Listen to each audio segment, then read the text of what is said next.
안녕하세요. 인생은 뿌린 대로 거두는 법이라는 걸 뼈저리게 체감한 40대 후반 남자입니다. 요즘 사람들은 개인주의가 굉장히 강한 것 같습니다. 이웃끼리 서로 돕고 살던 과거와 달리 요즘엔 서로에게 피해를 주지 않기에만 급급하죠. 하지만 최근 저는 타인의 도움으로 인해 인생의 큰 전환점을 맞이했어요. 제 인생을 크게 바꿔놓은 당시의 사건에 대해 지금부터 이야기해 보도록 하겠습니다. 저는 인테리어 업체를 운영하는 사장으로 반지하방을 포함한 2층짜리 주택을 서울에 소유하고 있어요. 1층엔 저희 부부와 아들, 딸이 거주했고 반지하 집은 월세를 놓고 있었죠. 나 오늘 늦어. 당신 먼저 애들이랑 밥 먹어. 아내는 자산관리사로 돈과 일에 대한 욕심이 엄청난 사람이었습니다. 사실 말이 자산관리사였지 아내는 복리 위주로 보험을 취급하는 보험 설계사나 마찬가지였어요.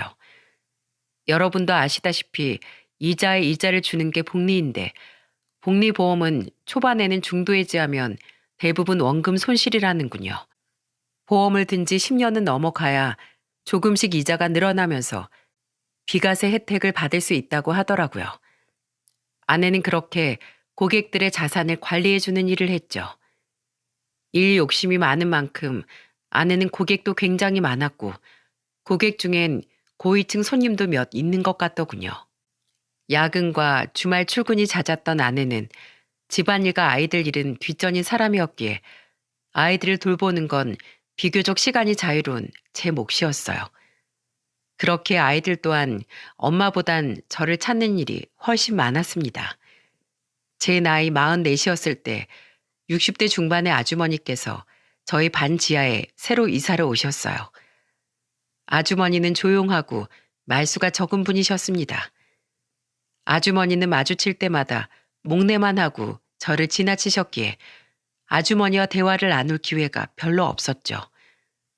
그러다 아주머니가 이사 온 지 반년쯤 지났을 때 아주머니는 2달이나 월세를 밀리셨습니다. 제가 건물 청소 일을 하는데 일을 하다가 계단에서 넘어져서 허리를 다쳤어요. 수술받고 집에서 지금 쉬고 있어서 제가 일을 못 나가고 있습니다. 게다가 지병까지 악화돼서 다른 병원도 다니고 있고요. 제가 허리만 나으면 빨리 일해서 밀린 월세 전부 낼 테니 조금만 기다려 주시면 안 될까요, 사장님? 월세는 천천히 내셔도 되니까 무리하지 말고 푹 쉬세요. 제대로 회복 안 하고 다시 무리하시면 나중에 정말 큰일 나요. 고맙습니다, 사장님. 아주머니가 안쓰럽기도 했고 무엇보다 아주머니를 보면 2년 전 돌아가신 저희 어머니가 생각나 저는 아주머니의 사정을 배려해드렸어요.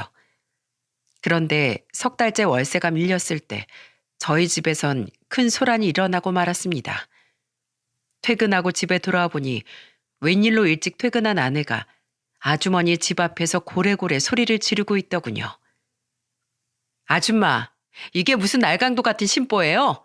당장 밀린 월세를 전부 내든가 아니면 방을 빼든가 하세요. 이게 벌써 몇 달째예요? 네? 죄송합니다, 사모님. 제가 허리를 다쳐서 아직 일을 못 나가서요. 아휴, 몸뚱이가 늙어서 뼈가 잘 아물질 않네요. 그거야 아줌마 사정이죠. 우리 뭐 땅 파서 장사하는 줄 알아요? 월세 안 낼 거면 당장 방 빼세요. 우리도 손해가 이만저만이 아니라고요. 아내에게 아주머니의 사정에 대해 잘 설명했건만 돈 문제라면 눈이 뒤집어졌던 아내는 끝내 아주머니를 찾아간 모양이더라고요. 아주머니는 허리를 부여잡은 채 고개를 푹 숙이고 서 있었죠. 저는 얼른 그들에게 달려가 아내에게 화를 냈습니다. 당신 아무리 화가 나도 그렇지 어른한테 이게 무슨 무례한 짓이야? 지금 당장 그 월세 안 받는다고 우리가 뭐 굶어 죽기라도 해? 당신 이럴까 봐 내가 먼저 충분히 잘 설명해 줬잖아. 안 받는다는 것도 아니고 아주머니 사정 나아지면 그때 받자고. 당신 이렇게 무르게 나오니까 내가 나선 거야. 이 집이 아무리 당신 명의여도 아내인 나도 충분히 간섭할 권리 있어. 당신이 무슨 자선사업가야? 난 당신처럼 착한 사람이 아니라서 손해보는 건 딱 질색이야. 불쌍한 건 불쌍한 거고 받을 건 제때 받아야지.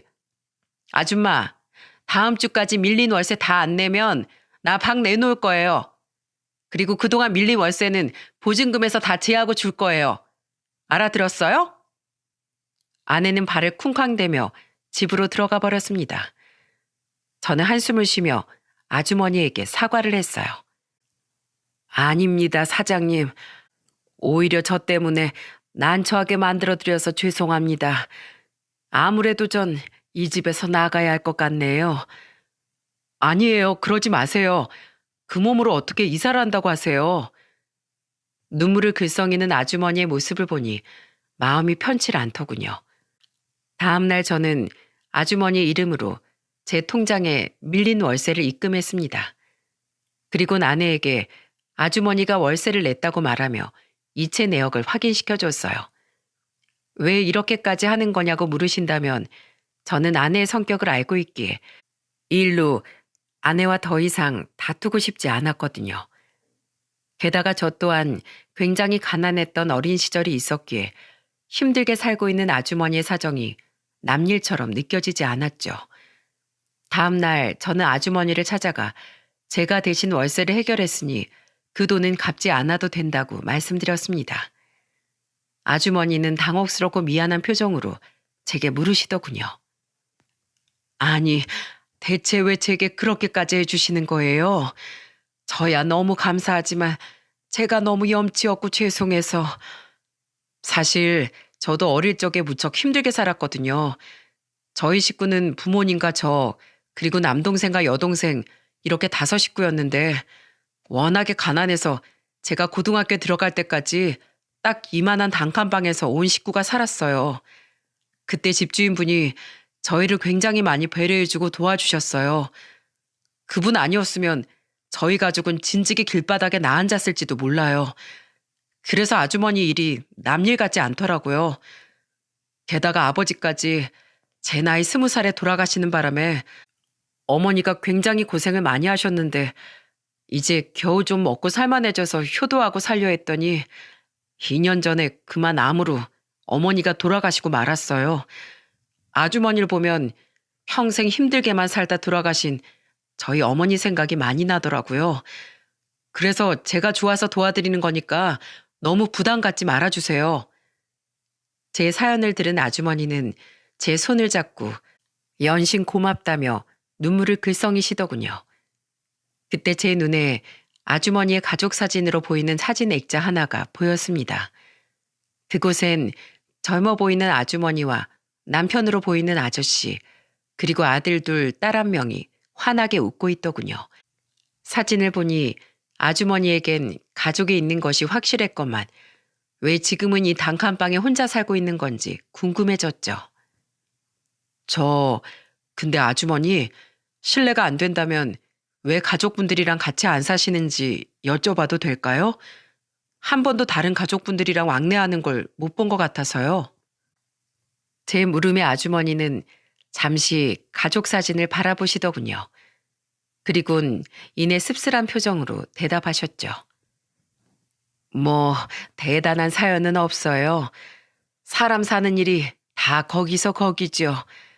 남편은 7년 전에 사고로 세상을 떠났고 두 아들놈은 남편 유산이랑 제 재산을 있는 대로 다 뜯어가더이다. 그러다 3년 전에 큰아들은 뇌출혈로 먼저 죽었어요. 며느리란 것은 그 뒤로 나한테 전화 한 통 없더군요. 둘째 아들은 자식들 조기 유학시키겠다면서 아예 해외로 이민을 가버린 뒤엔 연락이 없고 그나마 착했던 막내딸은 어떤 놈팽이 같은 놈을 만나기에 반대했더니 아예 집을 나가버렸어요. 그래서 지금은 연락되는 자식들도 없이 이렇게 혼자 쓸쓸히 늙어가고 있죠. 제 팔자가 참 초라하죠. 이런 내 모습이 처량하고 어디 말하기도 창피해서 이젠 사람들과 말도 잘 안 섞습니다. 사정을 들어보니 아주머니가 살아온 현실이 너무 잔인하게 느껴져 더욱 가슴이 아파왔어요. 그렇게 서로의 가정사를 이야기하며 유대를 쌓은 우리는 그 뒤로 조금씩 교류를 하기 시작했습니다. 아주머니는 전과 다르게 저와 마주치면 반갑게 인사를 했고 서로의 근황을 묻기도 했어요. 한 달이 지난 후엔 아주머니는 다시 일을 나가실 수 있었죠. 그렇게 아주머니가 저희 집에 새들어 산 지 2년쯤 지난 어느 날이었습니다. 이상하게도 며칠째 자꾸만 집 밖에서 아기 울음소리가 들리더군요. 처음엔 가까이 있는 이웃집에서 나는 소리인가 싶었는데 소리가 너무 큰 것이 아무래도 아주머니의 집에서 나는 소리 같더라고요. 아우 시끄러. 대체 뭐야? 하루 이틀도 아니고. 안 되겠어. 내가 직접 찾아가서 확인해 봐야지. 결국 참지 못한 아내는 잔뜩 짜증이 난 표정으로 아주머니의 집을 찾아갔습니다. 저 또한 대체 왜 아기 울음소리가 들리는지 궁금했기에 황급히 아내의 뒤를 따라갔죠. 저기요 아줌마, 좀 나와보세요. 지금 시간이 밤 12시인데 대체 왜 이렇게 시끄러워요? 집에 아기 있어요? 아내의 신경질적인 외침에 아주머니의 집 문이 열리더군요. 그런데 아주머니의 집에서 나온 사람은 아주머니 혼자가 아니었습니다. 아주머니 옆엔 죄송한 표정을 지은 한 젊은 여자가 아기를 안고 서 있었어요. 어딘가 얼굴이 익숙했는데 자세히 뜯어보니 그 여자는 바로 아주머니의 가족사진 속에서 웃고 있던 아주머니의 막내딸이더라고요. 아주머니는 미안한 표정으로 아내에게 사과를 했죠. 죄송합니다, 사모님. 사실 며칠 전에 제 막내딸이 집에 와서요. 애가 갈 곳이 없어서 지금 머물 곳이 저희 집밖에 없습니다. 손주는 최대한 제가 잘 달래서 조용히 시켜볼게요. 정말 죄송합니다. 그럼 지금 따님이랑 저 아기까지 같이 이 집에서 사시겠다는 거예요? 내가 진짜 어이가 없어서. 아줌마 이 집 혼자 살기로 하고 우리랑 계약한 거 아니에요? 지금 우리 큰애가 고등학생인데 애 공부는 어쩌라고 하루 종일 빽빽 울어대는 아기를 데리고 있겠다는 거예요?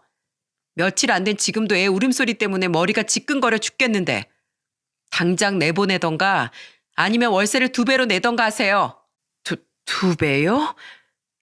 아내는 삿대질까지 하며 소리를 바락바락 지르더군요. 그럴수록 아기 울음소리는 점점 더 커졌고 아주머니의 딸의 고개는 더욱 푹 숙여져만 갔어요. 보다 못한 저는 아내를 타박했습니다. 여보, 우선 진정해. 방 하나에서 사는 건 똑같은데 무슨 월세를 2배로 내래. 그리고 갈 곳이 없다는데 저 갓난애를 데리고 사람을 어디로 나가라는 거야? 우리도 애들 키울 때 주위에서 배려 많이 받았잖아. 애가 우는 건 당연한 거지. 우리 옛날 시절 생각해서 우리가 배려하고 넘어가자고. 자자, 얼른 집으로 돌아가자. 여보! 저는 아내를 말리며 집으로 데리고 들어왔어요. 그리고 다음날 마주친 아주머니는 제게 전날엔 고마웠다고 말하며 울먹이는 목소리로 이렇게 말씀하시더군요. 제가 사장님 사모님께 참 염치가 없네요. 사실 우리 딸이 집을 나가서 제가 그렇게 반대했던 놈이랑 동거를 하다가 애를 덜컥 낳아버렸지 뭐예요. 근데 그 썩을 놈이 한다던 혼인신고를 차일필 미루다가 결국 일방적으로 헤어지자고 통보하곤 우리 딸을 저 어린애랑 같이 쫓아내버렸답니다. 그래서 돈도 갈 곳도 없던 딸이 그제야 제게 연락해서 저희 집으로 오게 된 거예요.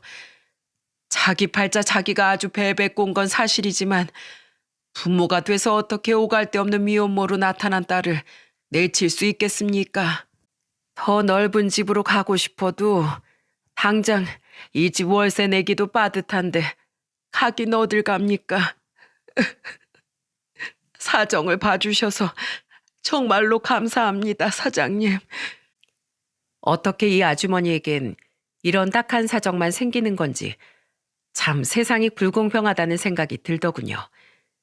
2년간 많이 정든 아주머니에게 측은지심을 가지고 있던 전 어떻게든 아주머니를 돕고 싶어서 그 집에 기저귀나 분유 등 아기 용품들을 아내 몰래 사다 주기 시작했습니다. 감사합니다, 아저씨. 제가 이 은혜는 나중에 어떻게 해서든 꼭 갚을게요. 아주머니 말처럼 저와 17살 차이가 나던 아주머니의 딸은 참 순하고 착했습니다. 너무 순해 빠져서 그런 못된 놈에게 홀라당 넘어간 건가 싶을 정도로 말이죠. 아주머니의 딸은 새벽에 나가 점심에 일을 끝내고 집에 돌아오던 아주머니에게 아들을 맡기고 오후에 아르바이트를 나간다고 하더군요. 아주머니의 딸은 저를 마주칠 때마다 돈을 많이 벌면 꼭 신세를 갚겠다는 말을 연신 반복하더라고요. 그렇게 아주머니의 딸이 아주머니 집에 온 지 몇 달이 지났을 때 아주머니가 또다시 월세를 한 번 밀린 적이 있었습니다. 아니나 다를까 월세가 들어오는 제 통장을 가지고 있던 아내는 득달같이 아주머니의 집에 달려가 또다시 소란을 피우더군요. 아주머니는 외출했는지 집에는 아주머니의 딸과 아기 단 둘만 있는 상태였어요. 지금 내 남편이 좀 잘해준다고 그거 믿고 배째라식으로 나오는 거예요? 그렇게 사정을 봐줬으면 월세라도 제때제때 내야지. 또 월세를 밀려요? 죄송해요, 사모님. 저희 아기가 이번에 많이 아파서 계속 병원에 데리고 다니느라 제가 알바를 못 나갔어요. 병원비도 많이 들었고요. 다음 달까지 어떻게 해서든 밀린 월세까지 꼭 다 낼게요. 제발 조금만 기다려주세요. 뻔뻔한 거 모전 여전이에요? 돈이 없으면 집을 뺄 것이지. 왜 자꾸 기다려달라면서 불쌍한 척을 해대는 거예요? 무슨 바퀴벌레도 아니고 음습한 집에 숨어서 왜 자꾸 사람 수가 불어나는 거야? 불쾌해서 진짜. 바퀴벌레라니요, 사모님. 아무리 저희가 월세를 좀 밀렸기로서니 말씀이 너무 심하신 거 아니에요? 심하긴 뭐가 심해? 내 돈 뜯어먹고 내 집에 기생하고 있는 게 바퀴벌레랑 다를 게 뭐야? 잔말 말고 빨리 월세 내요. 아니면 그쪽이라도 애 좀 데리고 이 집에서 나가던가. 정말 제 울음소리 때문에 내가 잠을 못 자겠다고요. 아우 시끄러. 예, 너 좀 조용히 못하니? 애가 통제가 안 되면 한 대 때려서라도 좀 조용히 시켜야 할 거 아니에요. 여보, 당신 미쳤어? 지금 애한테 뭐라고 하는 거야? 듣다 못한 저는 화를 내며 아내를 말렸습니다. 사람이 사람한테 해도 될 말이 있고 안 될 말이 있지. 사람한테 바퀴벌레로도 모자라 갓난애를 때려서 조용히 시키라는 게 말이나 되는 소리입니까? 아주머니의 딸도 아내의 말에 큰 충격을 받았는지 아기를 껴안고 눈물을 펑펑 흘리고 있더라고요. 당신은 왜 맨날 세입자들 편만 들어? 집 주인으로서 이 정도 말도 못해? 내가 뭐 못할 말 했냐고. 못할 말이야. 당신 어떻게 같은 사람한테 그런 말을 할 수가 있어? 이웃끼리 서로 이해하고 돕고 살 수도 있는 거지. 어떻게 매번 그렇게 돈돈거리기만 해? 당장 집에 들어가. 앞으로 이 집 월세에 더는 신경 쓰지 마. 내 통장도 다 내놔. 그 사람들이 돈을 내기 싫어서 안 내는 것도 아니고 어떻게든 살려고 발버둥치는 사람들에게 꼭 그렇게까지 잔인하게 굴어야 했는지 너무 화가 나더라고요. 다음 날 저는 아주머니의 딸을 찾아가 아내 대신 정중히 사과를 했죠. 제가 그렇게 화를 냈건만 아내는 그날 이후에도 아주머니의 딸을 마주칠 때마다 대놓고 면박을 주며 노려보곤 하더라고요. 진짜 재수도 없지. 하필 저런 거지 같은 인간들이 왜 우리 집 세입자로 들어온 거야? 그럴 때마다 저는 아내에게 화를 냈지만 아내는 흥하고 콧방귀를 끼며 제 말을 무시했어요. 그렇게 몇 달이 지난 어느 날이었습니다. 평소보다 조금 일찍 퇴근하고 집에 돌아오니 아주머니의 딸이 아기를 안고 집 앞에서 절 기다리고 있더군요. 저 사장님, 잠깐 드릴 말씀이 있는데요. 무슨 말이요? 혹시 기저귀나 분유가 다 떨어졌나요? 아니요, 저 이거 받아주세요. 사장님, 제가 그동안 꼭 은혜 갚겠다고 말씀드렸었죠? 밀린 월세 대신에 우선 이걸로 먼저 은혜를 갚고 싶어요. 아주머니의 딸은 대뜸 제 손에 쪽지 하나를 쥐어주었습니다. 저는 어리둥절한 표정으로 그 쪽지를 받아들었죠. 그리고 이어진 아주머니의 딸의 말에 저는 엄청난 충격에 빠지고 말았어요. 이게 뭐예요? 놀라지 말고 들어주세요, 사장님. 제가 알바하고 있는 장소가 명동인데요. 그저께 아기가 걱정돼서 조금 일찍 퇴근하려는데 명동에서 사모님을 봤었어요. 제 아내를요? 네. 근데 사모님이 웬 남자랑 아주 다정하게 손을 잡고 걸어가고 계시더라고요. 손을 잡았다고요? 둔기로 머리를 한 대 맞은 것 같더군요. 뱃속 깊은 곳에서 느껴지는 불길한 느낌에 저는 떨리는 눈빛으로 아주머니의 딸의 뒷말을 기다렸죠. 그리고 아주머니의 딸의 입에선 상상도 못할 아내의 정체가 흘러나오고 말았습니다. 네, 처음엔 제가 잘못 봤나 싶었는데 사모님이 맞더라고요. 너무 수상해서 몰래 뒤를 쫓아갔는데 꽤 으리으리한 오피스텔 건물로 두 사람이 들어가는 게 아니겠어요? 두 사람이 비밀번호 치고 정문으로 들어갈 때 문이 닫히기 전에 제가 몰래 따라 들어가서 기둥 뒤에 숨어 있었더니 엘리베이터를 기다리는 동안 두 사람이 나눈 대화를 엿들을 수 있었어요. 이거 그때 제가 녹음한 녹음 파일인데 한번 들어보세요. 아주머니의 딸은 조심스럽게 휴대폰의 음성 파일을 재생시키더군요. 그곳에서 흘러나온 여자의 목소리는 확실히 아내의 목소리였습니다. 도철 씨, 우리 만날 때 쓰고 있는 공실에 정말로 세입자 안 받아도 괜찮아요? 도철 씨 아내가 눈치채지 않을까요? 괜찮아. 이 건물이 통째로 다 내 건데 이 많은 오피스텔 중에 하나쯤은 월세 안 나도 티 안 나. 내 돈은 잘 불리고 있지? 이번에도 낼 세금이 아주 한무더기야.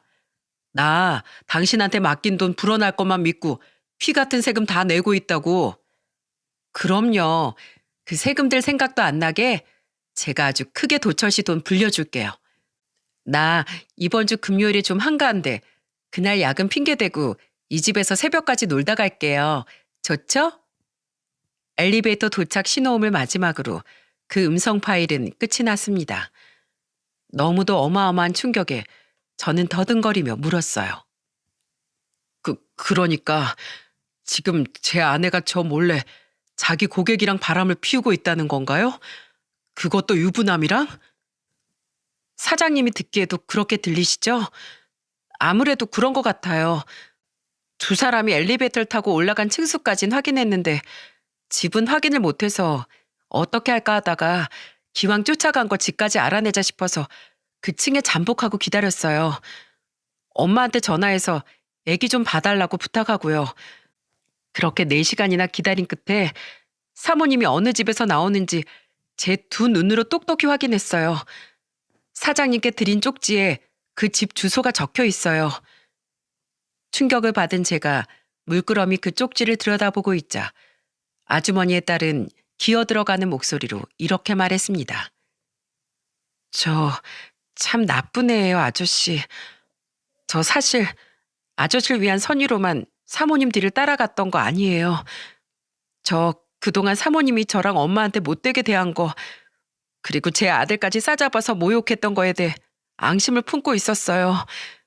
저한텐 그래도 되지만 제 아들한테까지 그러니까 너무 화가 나서요. 그래서 어떻게든 복수하고 싶어서 음침하게 녹음도 하고 집까지 알아냈던 거예요. 저 추잡하죠? 아니에요. 충분히 이해합니다. 그렇게 생각하지 말아요. 이런 말 꺼내기 어려웠을 텐데 제게 이렇게 이야기해줘서 고맙습니다. 제 말에 아주머니의 딸은 얼굴을 붉히다가 결국 눈물을 뚝뚝 떨궜어요. 저는 아주머니의 딸에게 조용히 손수건을 건네주었죠. 그리고 다음 날 저는 가게 문을 일찍 닫고 아내에게 전화를 걸었습니다. 아내가 그 남자에게 말했던 한가하다는 금요일이 바로 그날이었거든요. 당신 일해? 오늘 애들이랑 같이 저녁에 외식이나 하면 어떨까 해서. 당신 바빠서 애들이랑 외식한 지 오래됐잖아.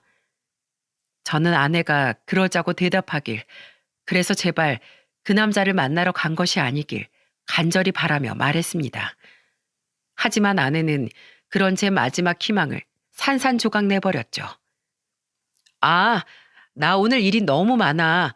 아마 새벽은 돼야 들어갈 테니까 나 기다리지 말고 애들이랑 셋이서 저녁 맛있게 먹어. 저는 참담한 마음으로 전화를 끊었습니다. 그리곤 그 즉시 쪽지에 적힌 주소지로 차를 몰고 찾아갔죠. 부서진 제 희망을 거듭 비웃듯 그 건물의 지하 주차장엔 아내의 차가 버젓이 주차되어 있더군요. 저는 마음을 굳게 먹고 쪽지에 적힌 호수를 찾아가 초인종을 눌렀어요. 누구세요? 아내가 문을 연 순간 저는 현관문을 획 잡아당겨 문을 활짝 열고 성큼성큼 집 안으로 쳐들어갔습니다. 그리곤 재빠르게 방 한 칸, 거실 하나짜리 그 오피스텔 내부를 둘러보았죠. 가관도 그런 가관이 없더군요.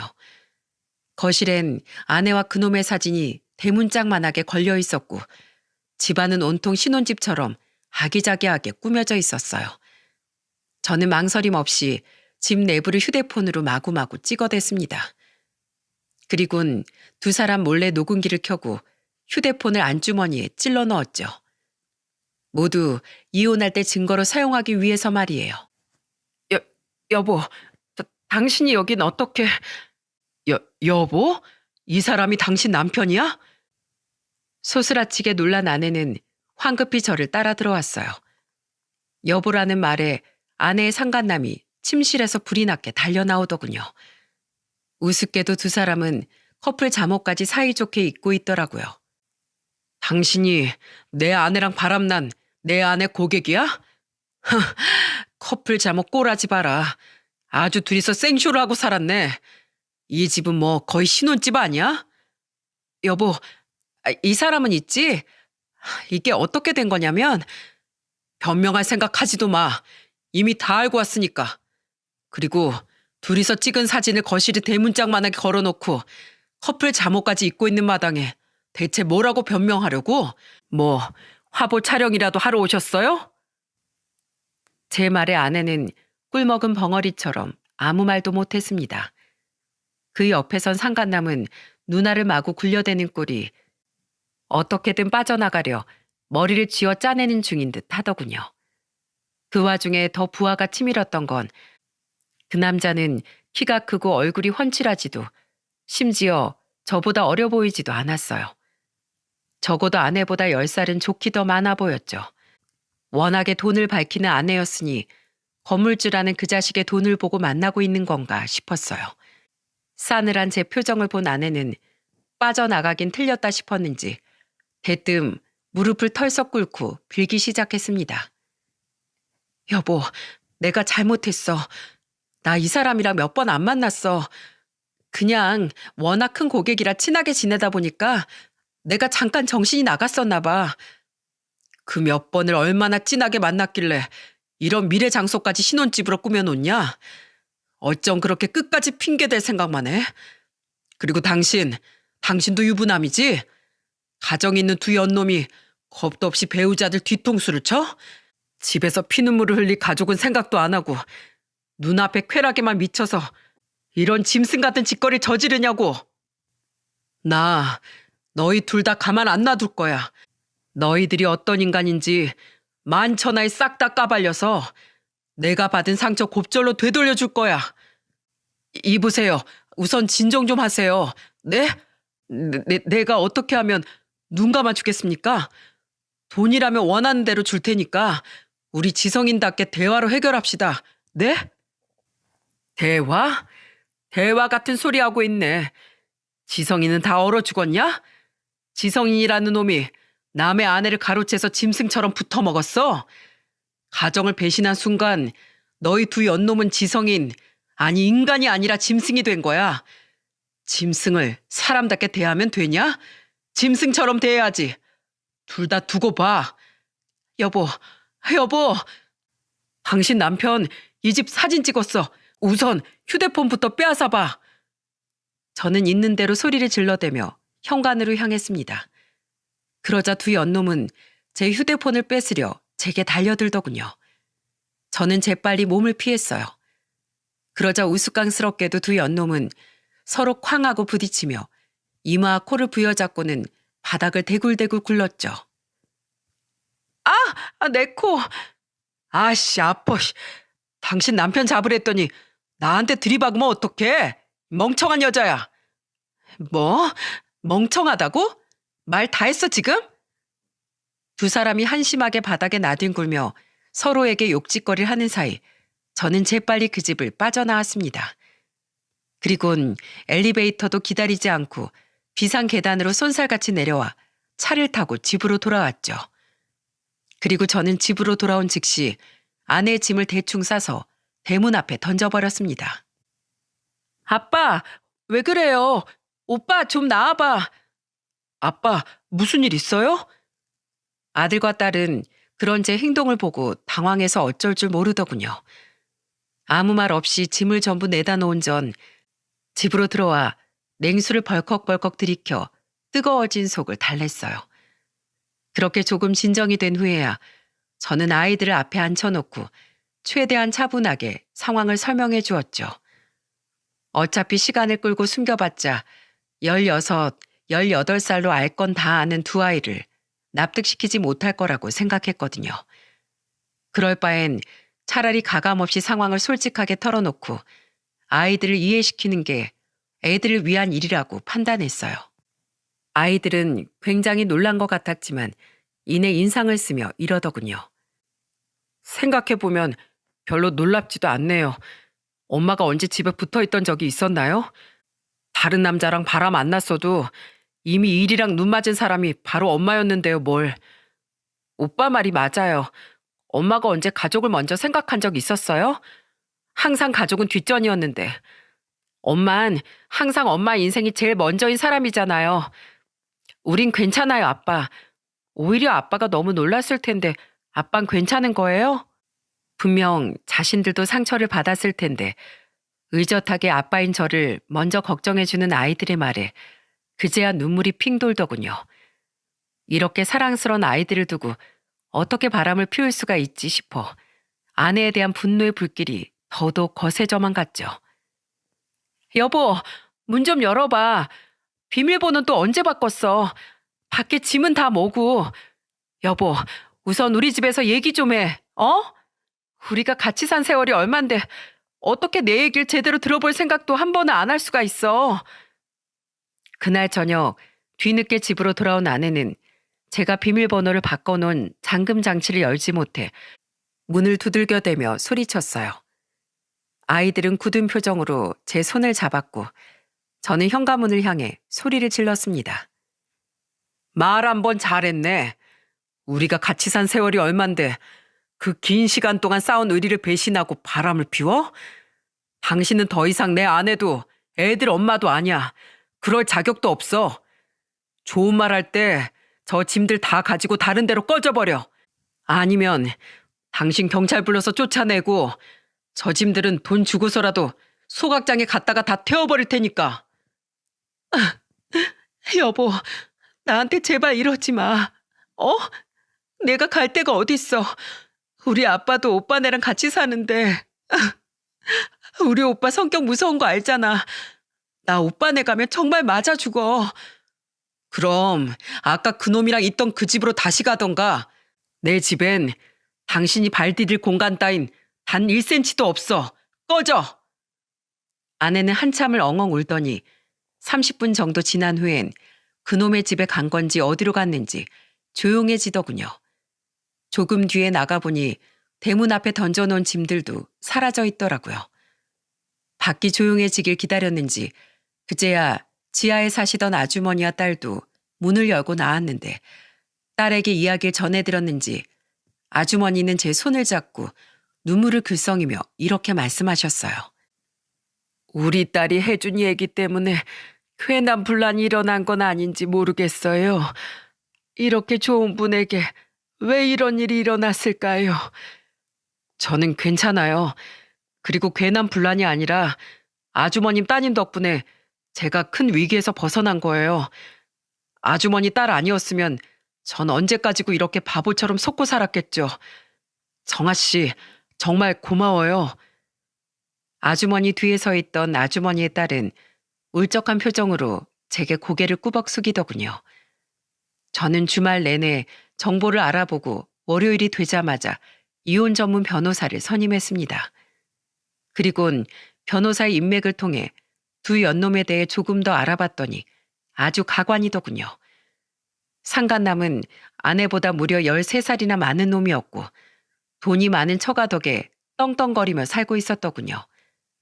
그 와중에 절세를 하고 싶어 알아보다가 아내를 만나게 되었던 것 같아요. 더 웃긴 건 두 사람이 눈이 맞았던 게 아니라 아내가 큰 재산을 가진 상간남을 고객으로 꼬시고자 처음부터 자산관리자 겸 애인 역할을 조건으로 내걸었다고 하네요. 아내란 사람이 이 정도까지 돈에 환장한 돈벌레인 줄은 정말 꿈에도 몰랐습니다.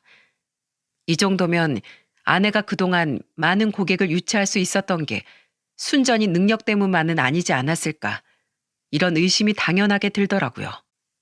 저는 아내 회사로 이혼 소장을 보냈습니다. 그 후 저는 아내의 실체를 하나도 빠짐없이 적어 아내의 회사에 민원 글을 올렸습니다. 하지만 그 정도로는 제가 받은 배신감의 절반도 떨쳐내지 못하겠더군요. 그래서 전 그 다음 날 아예 아내가 일하던 회사 집으로 쳐들어갔죠. 안녕하세요. 저 조은경 씨 남편 되는 사람입니다. 여보.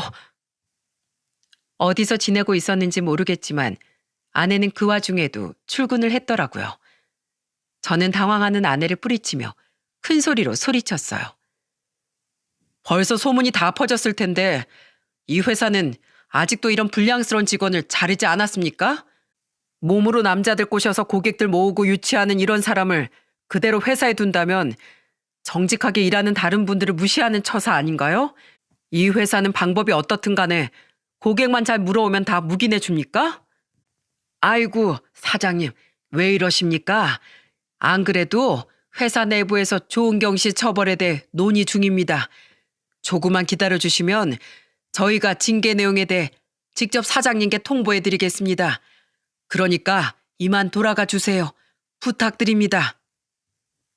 그러자 아내의 상관처럼 보이는 중년의 남자가 제게 달려와 땀을 삐질삐질 흘리며 저를 설득하더군요. 이만하면 됐다 싶어 저는 그 남자에게 제 연락처를 남기고는 아내를 위아래로 훑어본 뒤 유유히 그 회사를 빠져나왔죠. 아내는 분하고 창피했는지 시뻘개진 눈으로 눈물을 뚝뚝 흘리고 있었어요. 그리고 전 그 남자의 건물 바로 앞에 아주 커다란 현수막을 걸었습니다. 자식이 둘이나 있는 남의 아내와 붙어먹은 건물주를 고발합니다. 이 건물은 불륜남녀의 미래 장소로 사용된 더러운 장소입니다. 현수막을 본 상간남은 보자마자 가위를 들고 나와 갈기갈기 잘라버리더군요. 하지만 제가 누굽니까? 바로 인테리어 업체 사장이 아닌가요? 그깟 현수막 몇 장 더 만드는 건 일도 아니었죠. 저는 매일같이 현수막을 새로 가져가 걸었습니다. 찢어져 있으면 다시 걸고 글씨가 담뱃불로 지져져 있으면 또 새로 바꿔 걸었죠. 당신 진짜 명예훼손으로 고소당하고 싶어? 해! 애초에 그깟 고소가 무서웠으면 이딴 일 시작하지도 않았어, 이 더러운 놈아. 자기 돈도 아니고 자기 처가 돈으로 떵떵거리며 사는 놈이 그 돈으로 바람을 피우고 싶었냐?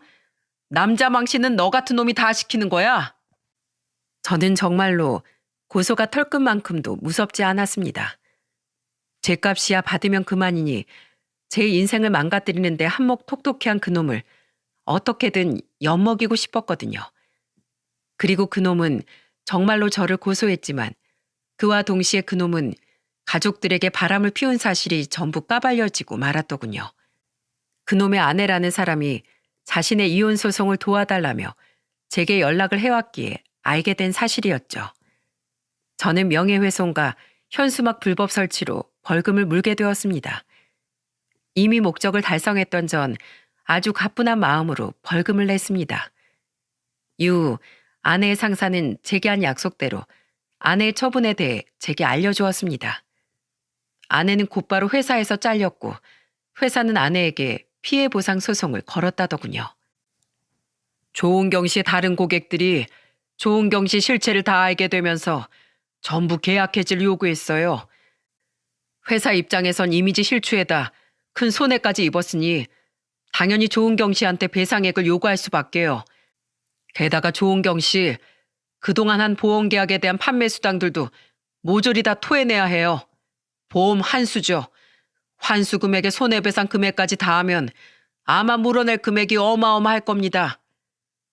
그렇게 돈 좋아하는 돈벌레가 막대한 금액을 물어내야 한다니 참으로 통쾌한 소식이 아닐 수 없었습니다. 그 와중에 이혼 소송은 계속 진행 중이었는데 저는 상관남과 아내에게 모두 따로 위자료 소송을 걸었어요. 그렇게 한창 소송들이 진행되던 와중에 아내에게서 전화가 한 통 걸려오더군요. 이혼에 관한 이야기인가 싶어 저는 전화를 받았는데 저는 그 통화에서 예상치 못한 통쾌함을 느끼게 되었습니다. 여보, 제발 위자료 소송이라도 좀 취소해줘. 나 사실 그동안 고객들 돈 조금씩 따로 뺏어 썼단 말이야. 어차피 나중에 불려주면 되니까 그 돈으로 사고 싶던 명품도 사고 고객들 선물도 샀는데 지금 그 돈들부터 다 메꿔야 되게 생겼어. 거기다가 그놈 아내한테 줄 위자료랑 보험 환수에 회사 피해 보상까지 해줘야 돼서 지금 대출을 다 땡겼어도 돈이 모자라. 그러니까 제발 위자료라도 좀 봐주라. 어? 나 이러다 진짜 길바닥에 나앉게 생겼어. 나랑 만났던 그놈도 나 때문에 자기 인생 망쳤다고 나 차버려서 그놈한테도 돈을 못 빌려. 나 지금 원룸에서 겨우 생활하고 있는데 이러다가 진짜 보증금 다 빼고 고시원이라도 들어가야 할 판이란 말이야. 돈이 없으면 고시원이든 길바닥이든 가야지. 뭐가 문제야? 당신이 항상 아주머니랑 아주머니 딸한테 그랬잖아. 돈 없는 건 당신들 사정이라고. 돈 없으면 주제에 맞게 살아야 된다는 건 당신 철칙이었잖아. 안 그래? 당신이 저지른 일은 당신이 알아서 해결하고 난 내가 받을 거 다 챙길 거야. 당신이 그랬잖아. 손해보고 사는 거 아니라고. 알아서 잘 해봐 어디. 저는 그대로 전화를 뚝 끊어버렸습니다. 평소에 그렇게 돈 없는 사람들을 무시하고 갑질하더니 사람 일은 나중에 어떻게 될지 아무도 모르는 거라고 생각했죠. 그렇게 긴 이혼 소송 끝에 저는 유리한 재산 분할을 받고 이혼할 수 있었습니다. 그리고 아내와 상간남에게 위자료도 실컷 뜯어낼 수 있었어요. 그 뒤 얼마 지나지 않아 상간남의 아내가 제게 상간남의 최후도 이야기해 주더군요. 상간남은 자기 아내에게 이혼당하고 처가에서 지원받은 모든 걸 빼앗기고 전에 비하면 턱없이 적은 재산만 수중에 남길 수 있었다고 하네요. 아주 쌤통이었죠. 그리고 저는 감사의 의미로 아주머니와 아주머니의 딸에게 무상으로 2년의 월세 계약을 연장해 주었고 따로 두둑이 살해도 했습니다. 정아 씨 아니었으면 제가 그런 추악한 인간의 아내랍시고 데리고 살고 있는 줄 까맣게 모를 뻔했네요. 다시 한번 정말 감사드려요. 적지 않은 액수에 놀란 두 사람은 이러려고 은혜를 갚은 게 아니라며 살해금을 거절하더군요. 저는 그런 두 사람에게 제 인생을 구제해 준 값을 적게 치를 수 없다며 단호하게 말하곤 끝까지 돈을 건넸죠. 저희 아이들은 아내의 실체를 안 후 아예 아내를 손절해버렸습니다. 어차피 오빠도 나도 엄마랑 붙어있던 적이 별로 없어서 엄마에 대해 별 미련 없어요. 우린 그저 아빠가 행복하기만 하면 돼요. 그런 아이들의 말에 제가 좋은 남편은 아니었을지언정 좋은 아빠이긴 했었구나 하는 생각에 마음이 뭉클해지더라고요. 엄마에 대해 심드렁했던 아이들과 달리 전 아내는 모든 걸 다 잃은 이제 와서야 자식들 생각이 났나 보더군요. 이혼한 지 몇 달이 지난 얼마 전 아내는 제가 전화를 받지 않자 제게 이렇게 문자를 보냈더라고요. 여보, 당신도 애들도 내 전화는 통 받질 않네. 애들이 나 안 보고 싶대? 난 애들 너무 보고 싶은데 지금 사는 고시원엔 창문도 없어서 하루 종일 너무 우울한 생각만 들어. 애들이라도 보면 숨이 좀 트일 것 같아. 제발 한 번만 애들 좀 보여주라. 애들에게 한창 엄마가 필요했던 시기엔 그렇게 밖으로만 놔돌더니 이제 와서 저렇게 후회해봤자 무슨 소용이랍니까? 그냥 문자를 무시할까 하다가 괜히 헛된 희망 때문에 전 아내가 계속 제게 연락을 할까봐 저는 간결하게 답장을 보내고 아예 전 아내의 연락처를 차단해버렸어요. 난 당신이 애들 봐도 상관없어. 근데 애들이 당신 얼굴 보기 싫대. 이제 알겠어? 당신은 그놈이랑 바람을 피웠던 그 순간 우리 가족 모두를 잃은 거야. 당신은 더 이상 애들에게 엄마로서의 가치가 없는 인간이니까 평생 땅을 치고 후회하며 살길 바래. 당신 연락처는 이만 차단할게. 그게 전 아내와의 마지막이었습니다. 전 아내의 오빠인 형님은 편찮으신 전 장인어른 대신 제게 전화해 마지막 사과를 하시더군요. 자신도 그딴 동생 없는 인간 취급하며 살 생각이라면서요. 그렇게 전 아내는 철저히 이기적인 삶을 살다가 결국 부모 형제도 남편과 자식도 직장과 돈마저 전부 잃어버리고 만 거예요. 지금 아내가 어떻게 사는지 저는 알지 못합니다. 저도 아이들도 더 이상 아내와 연락을 하지 않으니까요. 아마 고시원방에서 눈물 젖은 라면이나 술을 마시며 매일 밤을 지새우고 있지 않을까 싶네요. 안타깝지만 어쩌겠습니까? 다 자업자득인 것을요. 지금 아주머니와 아주머니의 딸 그리고 아기는 더없이 편안하게 살고 있습니다. 이제 눈치 주는 아내가 없으니 저와 아이들은 아기를 포함한 3사람을 집으로 초대해 종종 저녁 식사도 하곤 합니다. 애들은 아주머니를 할머니라고 부르며 돌아가신 저희 어머니를 대하듯 존중하고 아주머니의 딸도 이모 이모하며 잘 따르곤 합니다. 엄마를 잃어버린 제 아이들과 외로움과 싸우던 2사람 그리고 저와 아기까지 우리 6은 서로를 의지하며 힘을 내서 열심히 살아가고 있답니다. 언제까지 3사람이 저희 집에 새들어 살지 모르겠지만 3사람이 더 좋은 집으로 이사가는 그날까지 저는 최선을 다해 도와줄 생각입니다. 저는 그들에게 은혜를 입은 사람이자 그들의 이웃이니까요. 단 한 가지 바람이 있다면 저희 아이들과 정아 씨의 아들이 훗날 지금을 떠올려 그들 또한 어려운 이웃들을 도우며 살아갔으면 좋겠다는 거예요. 여러분, 짧은 인생을 돌이켜보면 사람은 혼자서는 살아갈 수 없는 동물인 것 같아요. 저는 이 각박한 세상에서도 서로의 도움이 있어야지만 사람은 비로소 살아갈 수 있다는 말을 꼭 많은 분들께 전하고 싶어 이 사연을 보내게 되었습니다. 어린 시절 어려운 저희 집을 도와준 주인집 아저씨의 온정은 저를 인정 있는 사람으로 키웠고 그런 저는 또다시 아주머니와 아주머니의 딸을 도왔어요. 그리고 제 도움을 받은 아주머니의 딸은 결국 제 인생을 구해주었고요. 이렇듯 조그만 주위로 고개를 돌려보면 아직 우리는 수많은 온정 속에서 살아가고 있다는 사실을 깨달을 수 있더라고요. 그러니 여러분도 가끔씩은 주위를 둘러보고 또 여러분이 주위에 먼저 손길도 내밀며 모두 함께 따뜻한 세상을 만들어 나갔으면 좋겠습니다. 저는 언젠가 또다시 따뜻한 이웃의 손길로 여러분의 곁에 찾아갈게요. 감사합니다.